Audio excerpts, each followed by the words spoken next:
여러분 혹시 사랑해의 반대말이 무엇인지 아십니까? 너무 오래돼서 사랑해, I love you 너무 고백한 지 오래돼서 잊어버리시지는 않았죠? 사랑해의 반대말이 혹시 무엇인지 아세요?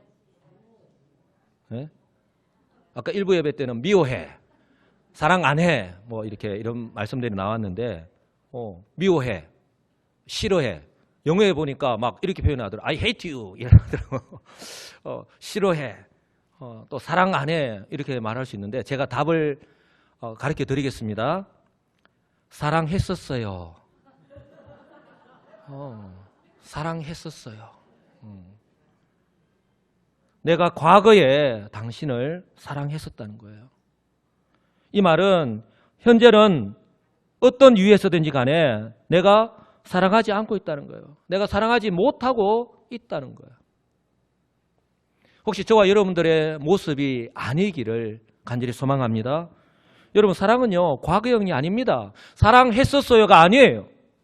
사랑은요 현재형, 아니 언제나 현재 진행형이어야 합니다. 사랑해, 우리 사랑해라고 고백하면서 살아가시는 우리 성도님들이 되시기 바랍니다. 옆에 있는 분들 한번 바라보시기 바랍니다. 옆에는 사랑하는 아내가 앉아 있을 수도 있고요. 혹시 사랑하는 가족이 아니다 할지라도 우리는 주 안에서 다 동일한 하나님의 백성이잖아요. 한번 바라보시면서 이렇게 한번 고백해 볼까요? 사랑합니다. 마음을 담아서 사랑합니다. 예. 그런 말이 있습니다. 사랑한다고 고백할 수 있을 때에, 그런 기회가 있을 때에 고백하면서 살아라고.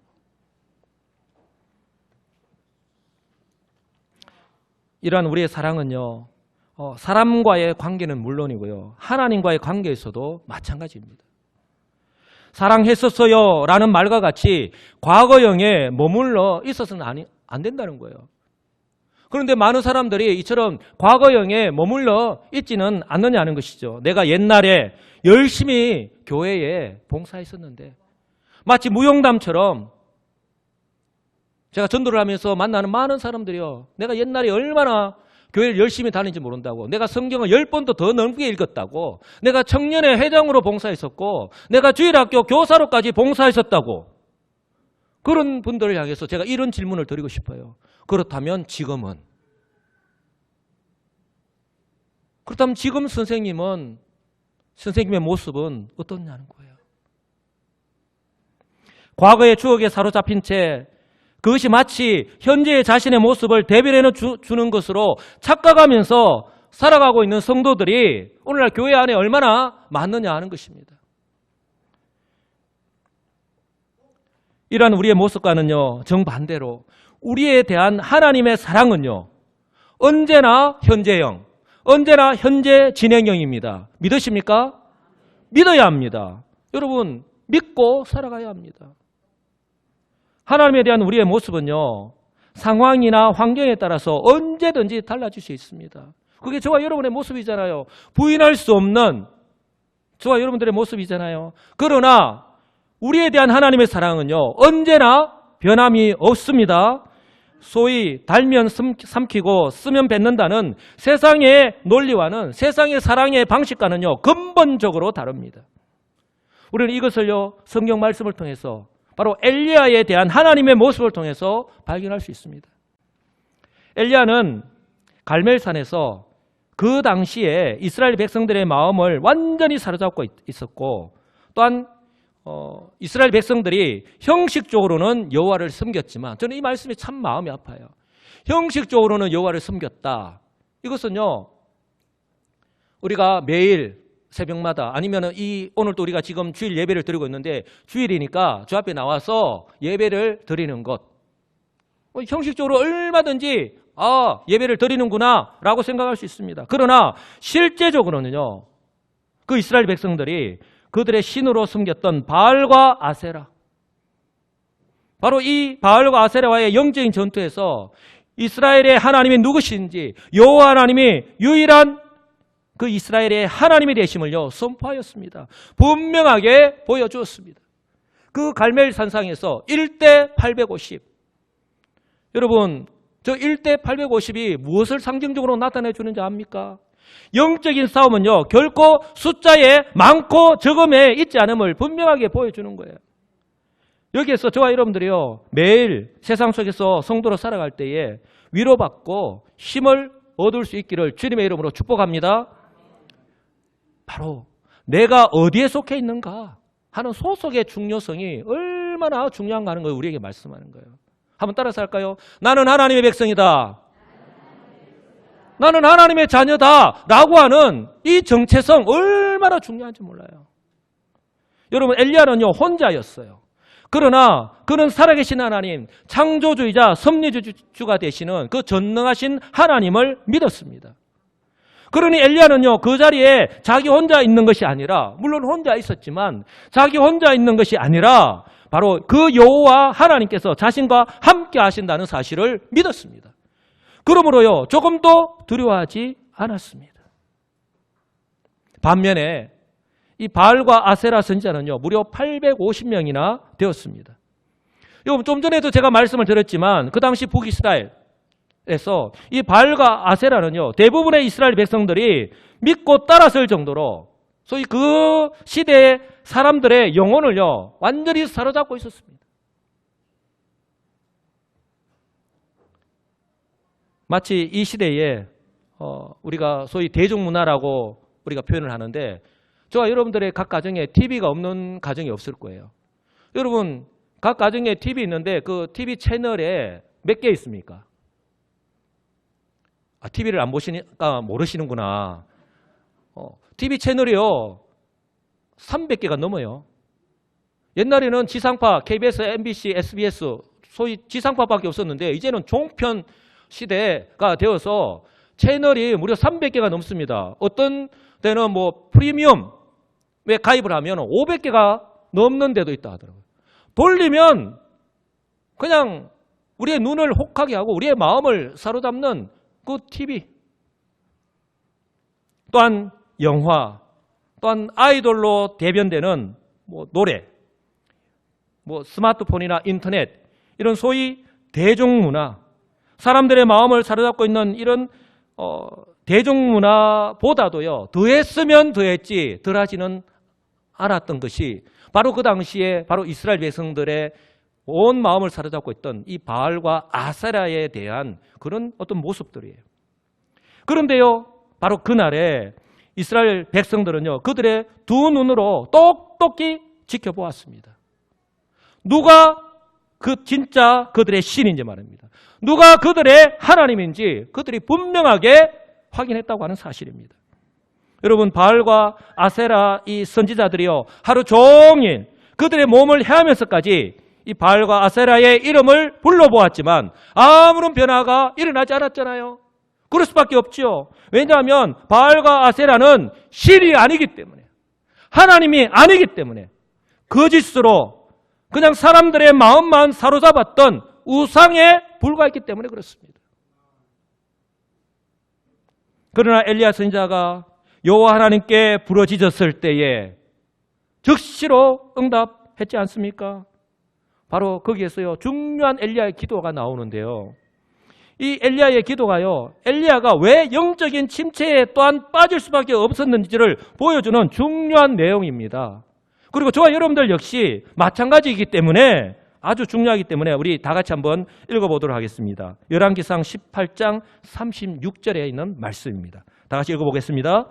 아브라함과 이삭과 이스라엘의 하나님 여호와여, 주께서 이스라엘 중에서 하나님이신 것과 내가 주의 종인 것과 내가 주의 말씀대로 이 모든 일을 행하는 것을 오늘 알게 하옵소서. 아멘. 여러분, 이것은 단순한 기도가 아니에요. 바로 엘리야 선지자의 신앙 고백입니다. 이 신앙 고백이라는 것은 내가 누구인가라고 하는 것을 드러내는 것이죠. 바로 그것이 그의 삶으로 그대로 나타나게 되어 있습니다. 이처럼 자신의 신앙 고백이기도 한 기도의 내용처럼 엘리야 선지자는요, 갈멜산에서 하나님의 살아계심과 그 능력을 직접 경험하였습니다. 그리고 이스라엘 백성들에게 그대로 보여주었습니다. 그런데요, 문제는 바로 이 사건 이후에 엘리야 선지자가 큰 시험에 들었다고 하는 사실입니다. 조금 전까지 절대 열세의 환경 속에서 오직 하나님만 믿고 의지하며 순종하였던, 그리고 하나님의 그 능력의 역사를 나타내었던 그 엘리야가 어느 순간, 한번 따라서 합니다. 어느 순간, 굉장히 중요합니다. 어느 순간에 하나님에 대한 이 믿음의 끈을 놓쳐버렸기 때문에 그래요. 믿음의 끈이 느슨해져 버렸기 때문에 그래요. 주께서 이스라엘 중에서 하나님이신 것과 자신이 주의 종인 것과 내가 하나님의 백성인 것과 또한 자신이 주의 말씀에 순종하여 이 모든 일을 행하였다고 그렇게 고백했었는데, 내 능력이 아닙니다. 하나님의 은혜입니다. 하나님께서 능력을 주셨기 때문에 내가 이 모든 것을 감당할 수 있었습니다. 소위 우리가 고백하는 것처럼 우리는 하나님의 은혜가 아닌 것으로는 살아갈 수 없습니다 라고 그렇게 고백하였던 그 엘리야였는데, 이처럼 자신이요 여호와 하나님의 선지자라고 하는 자신의 정체성을요 잃어버렸기 때문에 그런 거예요. 그런데 성경은요 그 이유를 말씀하고 있지 않습니다. 그런데 그의 행동을 보면 우리가요 이유를 알 수 있는데, 갈멜산에서 승리하고 난 이후에 이런 문제가 발생한 것으로 볼 때에 바로 갈멜산에서 이 바알과 아세라와의 그 전투에서의 그 승리에 엘리야가 도취되었기 때문임을 알 수가 있습니다. 정말 우리 또한요 아주 조심해야 될 부분이기도 합니다. 쉽게 말씀을 드리면 엘리야가 기도하였던 것처럼, 자신의 신앙 고백처럼 자신은 하나님께서 사용하시는 능력의 도구에 불과했는데, 내가 아니라 하나님께서 나를 사용하셨는데 마치 자신이 그 승리에 기여한 것이 있는 것처럼, 자신이 대단한 일을 한 것처럼 착각했던 것이죠. 사단 마귀가 그런 마음들을 불러넣어 준 것이죠. 오늘날 소위 하나님의 은혜를 받았다고 하는 사람들 가운데에 이런 시험에 빠진 사람들이 얼마나 많이 있느냐 하는 것입니다. 저와 여러분들이 보고 있잖아요. 그러니 이세벨이요 갈멜산에서의 이 소식을 듣고 자신을 죽이려고 한다는 이야기를 듣자마자 낙심할 수밖에 없었던 것이죠. 영적 침체에 빠질 수밖에 없었던 것입니다. 사랑하는 성도 여러분, 엘리야는 선지자입니다. 엘리야는 선지자로서 하나님께서 사용하시는 하나님의 사람입니다. 그런데 왜 이처럼 낙심하고 시험에 들 수밖에 없었는가 하는 것입니다. 저와 여러분들이 하나님의 백성입니다. 주 예수를 믿고 하나님 안에서 살아갑니다. 그런데 왜 저와 여러분들이 때로는 낙심하고 때로는 시험에 들어서 이 엘리야와 같은 그 길을 걸어가느냐 하는 것입니다. 우리가 생각할 때에요, 적어도 엘리야 선지자라면 갈멜산에서의 그 악한 영과의 전쟁에서 승리를 거둔 엘리야 선지자라면 이처럼 엘리야 이세벨이 자신을 공격할 때에 베드로 사도가 우리에게 말씀한 것처럼 너희 염려를 다 주께 맡기라. 이는 왜냐하면 그가 너희를 돌보십니다 라는 그 말씀, 그 믿음대로 갈멜산에서 하나님을 믿고 의지했던 것처럼 끝까지 믿고 의지했어야 하는데, 또한 에스더처럼 죽으면 죽으리이다 라는 각오로 이세벨과 바로 마주해야 하는데 그렇게 하지 못했다는 것이죠. 무슨 말씀합니까? 여러분, 조금 전에 내가 영적인 대성을 거두었다 할지라도 한순간이라도 방심하면 이처럼 악한 사단 마귀가 우리의 약점을 파고 든다는 거예요. 나는 이런 사람이다 라고 자고할 때에 내가 이런 일을 할 수 있었던 것이 바로 내 능력이 아니라 하나님의 능력임을 잊어버릴 때에 바로 사단 마귀가요 그 틈을 노려서 훅 치고 들어오면 오늘 엘리야 선지자처럼요 무방비 상태로 당할 수밖에 없다고 하는 것을요 바로 그대로 보여주고 있는 것입니다. 안타깝게도 성경은요 그때 엘리야 선지자가 하나님께 나아갔다거나 하나님을 찾았다고 말씀하지 않습니다. 엘리야의 모습을 보면 오히려 그곳을 떠나는 것이 자신이 살 길이라고 생각하고 이세벨에게서 가장 멀리 떨어진 브엘세바로 도망갔습니다. 그리고 그곳에서도 마음이 놓이지 않아서 광야길을 하루 더 들어갔죠. 그리고 그곳에 있는 한 로뎀나무 아래에 앉아서 하나님께 차라리 나를 죽여달라고 넋두리를 하면서 신세 한탄을 하고 있는 것이 바로 하나님의 선지자 엘리야의 모습입니다.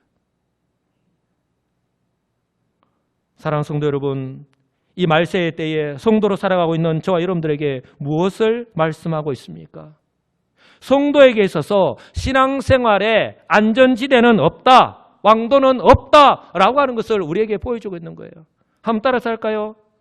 신앙생활에 안전지대는 없다, 왕도는 없다.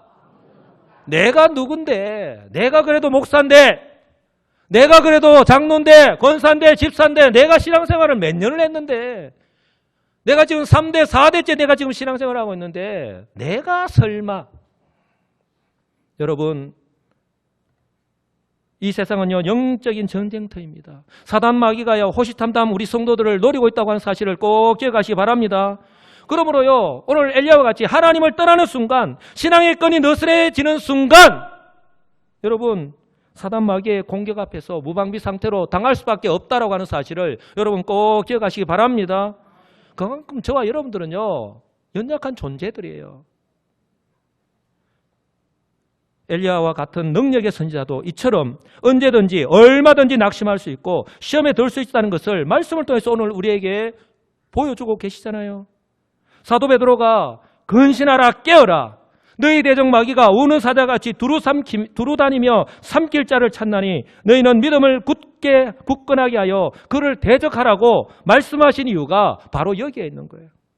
여러분, 저와 여러분들이요, 하나님을 믿는다고 하는 것, 내가 하나님을 믿습니다라고 하는 것은요, 내가 영적으로 깨어서 생활하겠습니다 라고 하는 것과 똑같다라고 하는 사실을 꼭 기억하시기 바랍니다. 내가 하나님 믿습니다 라고 하는 것과 내가 영적으로 깨어있는 것은요, 뗄래야 뗄 수 없는 관계에 있는 거예요. 이것이 떼어지는 순간 우리는요, 성도로서의 정체성을 상실한 채 세상 속에서 세상 사람들과 똑같은 모습으로 살아갈 수밖에 없는 그런 존재들이기 때문에 그렇습니다. 여러분, 혹시 오늘 엘리야의 이런 모습을 보면서 그래도 나는 엘리야 선지자보다는 낫다 라고 하는 생각하는 우리 성도님들이 혹시 계십니까? 어쩌면 지금 나의 모습이 엘리야의 모습과 같거나 비슷하다라고 공감하는 분들이 아마 이 자리에 더 많지 않을까 싶습니다. 그러므로요, 중요한 것이 어떻게 하면 이런 영적인 위기에서 벗어날 수 있을까? 어떻게 하면 다시 정상적인 삶을 회복할 수 있을까? 그리고 본분대로 하나님의 뜻을 분별하여서 제대로 살아갈 수 있을까 하는 것입니다. 여러분, 그 출발점이 무엇인지 아십니까? 바로 세상 속에서 내가 성도로 살아갈 때에 저와 여러분들이요, 내가 하나님의 자녀다, 나는 성도다라고 하는 저와 여러분들의 정체성을요, 회복하는 거예요. 바로 엘리야 선지자가 그 1대 850의 그 갈멜 산상에서 고백했던 저 신앙 고백과도 같은 거예요. 우리 다시 한 번 더 우리 고백하겠습니다. 시작.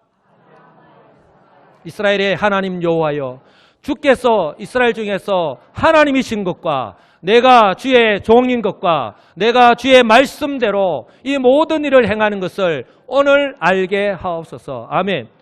여러분, 사랑은 과거형이 아니다 그랬지요. 현재형이라 그랬습니다. 하나님에 대한 사랑도 믿음도 마찬가지입니다.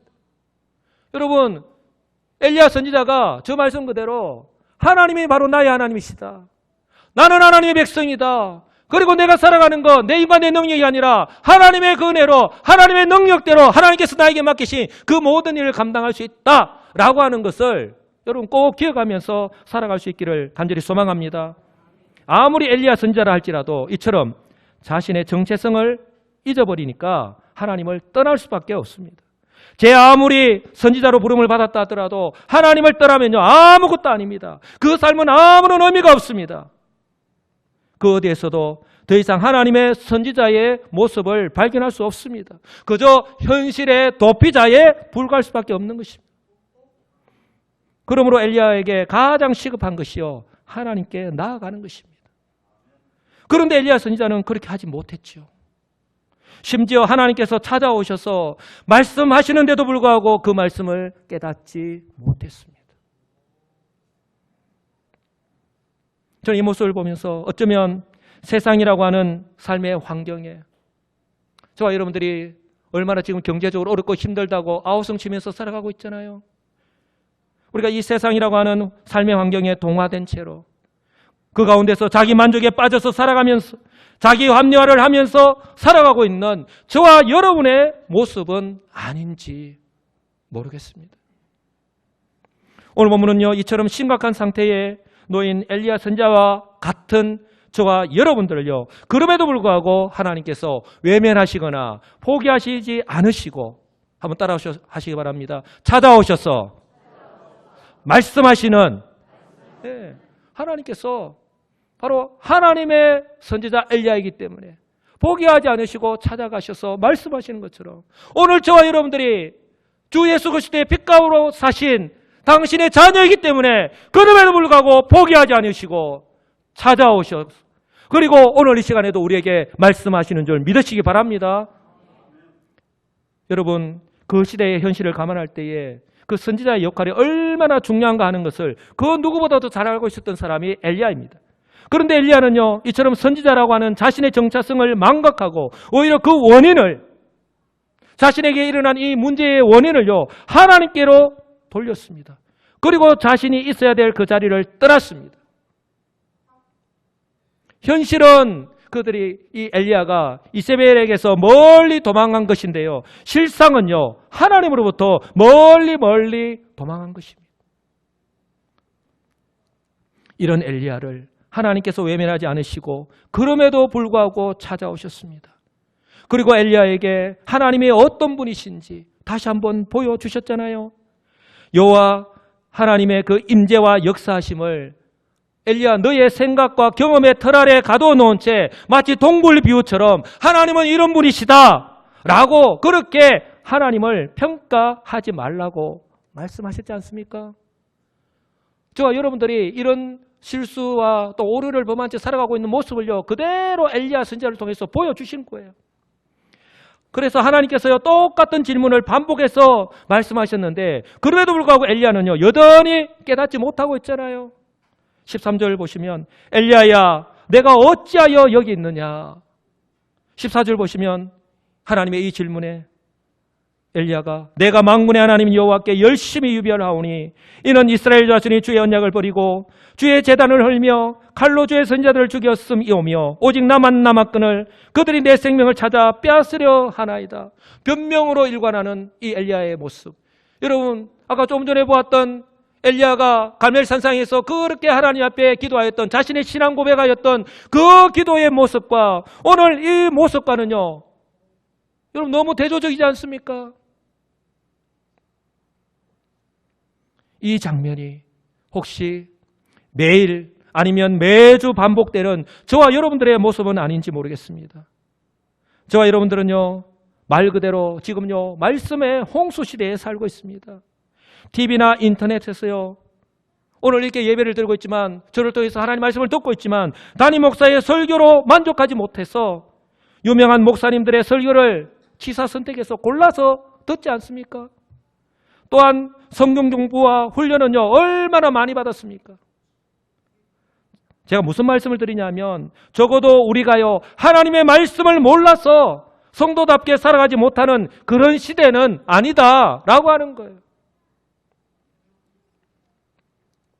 그럼에도 불구하고 하나님께서요, 엘리야 선지자나 저와 여러분들을 외면하거나 포기하지 않으시고 찾아오셔서 말씀합니다. 왜 그렇게 하실까요? 우리 같으면 그냥 포기하고 말았을 텐데. 중요한 의미가 있습니다. 이건 정말 중요한 의미가 있는데요. 왜 이렇게 찾아오셨을까? 왜 이렇게 찾아오셔서 계속해서 알아듣지도 못하는 그 엘리야에게, 우리에게 마음문을 걸어 담근 채 있는 우리들 향해서 그렇게 말씀하실까? 하나님은요, 우리가 완벽하기 때문에, 즉 저와 여러분들이 성도로서 한 주간 동안 하나님 말씀에 온전히 순종하였기 때문이 아니에요. 또한 한 주간 동안 우리의 삶의 현장에서 사람들과의 관계 속에서 그들에게 윤리 도덕적으로 본이 되고 또한 아무런 문제가 없기 때문이 아닙니다. 또한 제4, 3차 하나님 말씀을 듣고 완전하게 이해하였기 때문이 아닙니다. 엘리야는 지금 비록 연약한 가운데 있지만 그러나 그럼에도 불구하고 하나님께서 세우신 선지자이기 때문에 그렇습니다. 아멘. 이것을요 다른 말로 표현한다면요, 엘리야는 내가 책임진다는 거예요. 엘리야는 내가 끝까지 책임진다는 거예요. 바로 저와 여러분이요 그리스도 안에서 하나님의 자녀가 되었기 때문입니다. 아멘. 바로 저와 여러분들이 그리스도 안에서 하나님의 자녀가 되었기 때문에 그럼에도 불구하고 하나님이 저와 여러분들을 포기하지 않으시고 오늘도 찾아오시고 오늘도 말씀하시는 줄 믿으시기 바랍니다. 하나님께서 우리를요 끝까지 책임져 주시는 거예요. 그러므로 하나님의 이 말씀을 기억하시고 오늘 내 앞에 놓인 현실을 바라보면서 실망하지 마시기 바랍니다. 오늘 나의 연약한 모습을 보시고 실망하지 마시기 바랍니다. 오히려요 오늘 나를 통해서 그럼에도 불구하고 내가 순종할 때에, 내가 다시 순종할 때에 나를 통해서 이루어 가실 그 하나님의 일을 믿음의 눈을 뜨고 바라보시는 우리 성도님들이 되시기를 주님의 이름으로 축복합니다. 그러므로 지금 저와 여러분들에게 필요한 것은요 세미한 음성으로, 세미한 목소리로 들리는 그 하나님의 말씀에 우리가 마음문을 활짝 열고 귀를 기울이는 것입니다. 왜 하나님 말씀이 세미하게 이렇게 작은 목소리로 들릴 수밖에 없었을까? 작은 목소리로 말씀하셨을까? 우리의 온통 관심이 다른 데가 있으니까, 내 마음이 딴 데 빼앗겨 있으니까 하나님 말씀이 제대로 들릴 수 있겠습니까? 바로 우리의 마음문을 열고요, 우리 하나님께로 우리의 마음문을 열고 하나님께로 우리의 귀를 기울이시기를 주님의 이름으로 축복합니다. 오늘 하나님께서 엘리야에게 하신 말씀이 무엇입니까? 15절입니다. 여호와께서 그에게 이르시되 너는 내 길을 돌이키라. 한번 따라서 할까요? 너는 내 길을 돌이키라. 너는 내 길을 돌이키라고 엘리야 선지자에게 말씀합니다. Go back the way you came. 너가 왔던 길을 돌이키라는 거예요. 너가 왔던, 지금 하나님을 떠나서 너 엘리야 선지자로서의 그 정체성을 잊어버린 채 지금까지 걸어왔던 그 잘못된 길, 그리고 지금 앉아있던 그 길에서 떠나서 돌이키라는 거예요.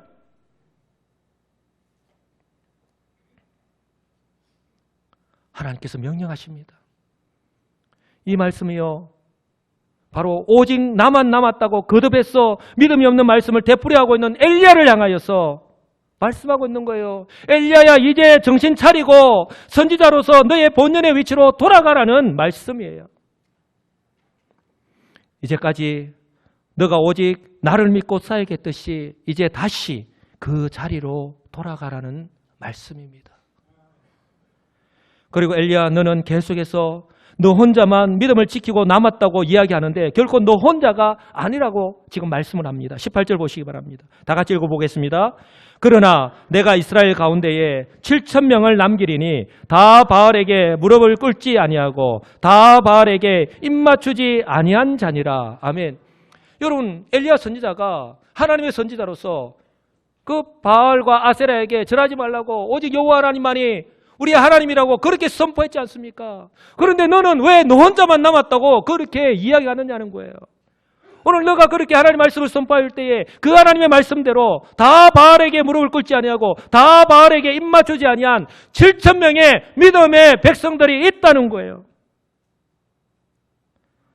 엘리야 너만 잘 믿고 하나님께서 맡기신 사역을 감당하는 것이 아니라 너와 마찬가지로 어렵고 힘든 상황 속에서 믿음을 지킨 사람들이 있다는 거예요.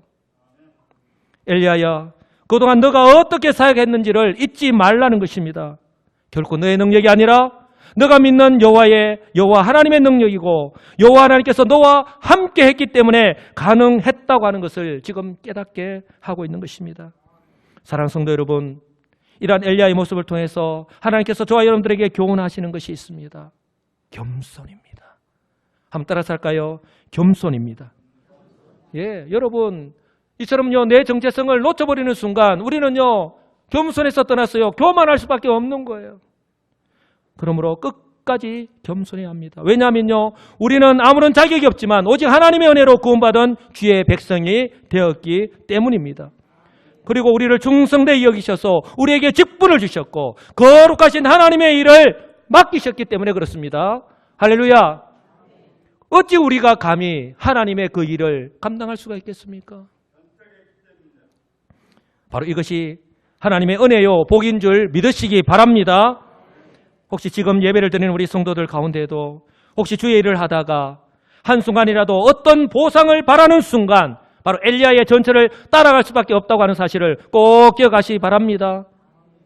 혹시 지금 나의 모습이 엘리야처럼 나 혼자만 주의 일을 다 하는 것 같고 이 때문에 마음이 상하셨거나 아무도 알아주지 않고 오히려 욕만 얻어먹느니 차라리 아무 일도 안 하는 것이 낫다고 생각하여서 한 걸음 물러나신 분들이 혹시 계시지는 않습니까? 오늘 이 엘리야의 모습을 통해서 교훈 받으시고 다시 한번 우리의 마음과 생각을 새롭게 하시기를 주님의 이름으로 축복합니다. 이런 측면에서 볼 때요, 오늘 이 장면은요 참 안타까운 장면이 아닐 수가 없습니다. 왜냐하면 하나님께서 엘리야 선지자에게 마지막 사명을 맡기시고 계시기 때문에 그렇습니다. 하나님께서 엘리야 선지자에게 세 가지 명령을 하시는데요, 15절과 16절의 말씀입니다. 우리 다 같이 한번 읽어보겠습니다. 여호와께서 그에게 이르시되 너는 내 길을 돌이켜 광야를 통하여 다메섹에 가서 이르거든 하사엘에게 기름을 부어 아람의 왕이 되게 하고 너는 또 님시의 아들 예후에게 기름을 부어 이스라엘의 왕이 되게 하고 또 아벨무홀라 사밧의 아들 엘리사에게 기름을 부어 너를 대신하여 선지자가 되게 하라. 정리하면요, 다메섹에 가서 하사엘에게 기름을 부어서 아람의 왕이 되게 하라는 거예요. 그리고 님시의 아들 예후에게 기름을 부어서 이스라엘의 왕이 되게 하라는 거예요. 그리고 마지막 세 번째, 사밧의 아들 엘리사에게 기름을 부어 너를 대신하여 선지자가 되게 하라는 거예요.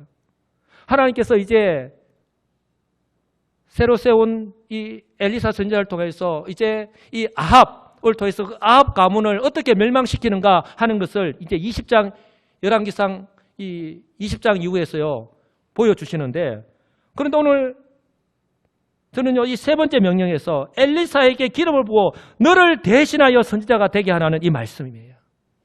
하나님께서 이제 엘리야 선지자에게 마지막 사역을 말씀하고 있는 거예요. 물론 하나님은요 엘리야의 마음을 다시 한번 더 새롭게 하셔서 계속해서 선지자의 사역을 감당할 수 있습니다. 그런데 우리 하나님께서는 이제 엘리사를 통해서 엘리야가 하던 그 사역을 계속하기로 작정하신 거예요. 저는 여기에서 저와 여러분들에게 꼭 필요하고 회복하기를 원하는 부분인데요, 바로 하나님으로부터 마지막 명령을 부여받은 이 엘리야 선지자의 모습입니다. 엘리야 선지자가 사밧의 아들 엘리사에게 기름을 부어 너를 대신하여 선지자가 되게 하라라는 그 말씀을 받았을 때에 엘리야 선지자의 마음이 어땠을까요?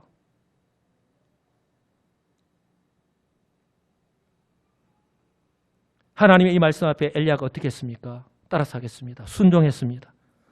순종했습니다. 19절 보시면 엘리야가 그 길을 떠났다고 말씀합니다. 이제 하나님께서 말씀하신 그 말씀에 순종하기 위해서 그 길을 떠났다고 말씀을 합니다.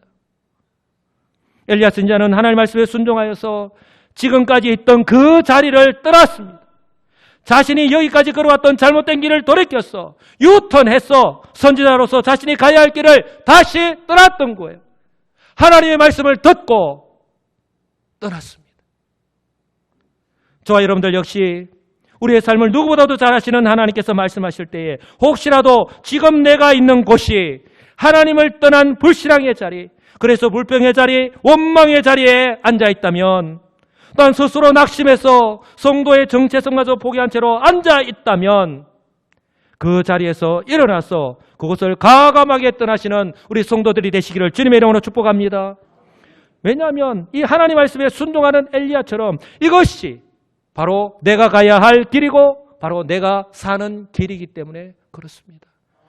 여러분, 그 이세벨을 떠나는 것이, 이세벨에서 멀리 떠나는 것이 엘리야 선지자가 사는 길이 아니에요. 하나님께로 나아가는 길이고 하나님의 말씀을 듣고 다시 내가 가야 할 그 길, 정체성을 회복하고 나아가는 길이 바로 사는 길임을 여러분 꼭 기억하시기 바랍니다. 이제 말씀을 맺습니다. 그 무엇보다 성도라고 하는 이 세상 속에서 그 무엇보다도 바꿀 수 없는 하나님께서 끝까지 책임져 주시는 존재, 바로 자신의 정체성을 세상 속에서 살아갈 때에 환경에 부딪혀서 결코 잊지 마시기를 간절히 소망합니다. 그리고 하나님께서 오늘 나에게 하시는 말씀을 바로 주의 성령의 은혜로 깨닫고 또한 기억하셔서 또 한 번의 기회를 우리에게 주셨는데 이 기회를 놓치지 않고 하나님의 뜻을 따라서 순종하며 살아가시는 귀하고 복된 우리 시민교회 성도들이 다 되시기를 우리 주 예수 그리스도의 이름으로 간절히 축복합니다. 아멘.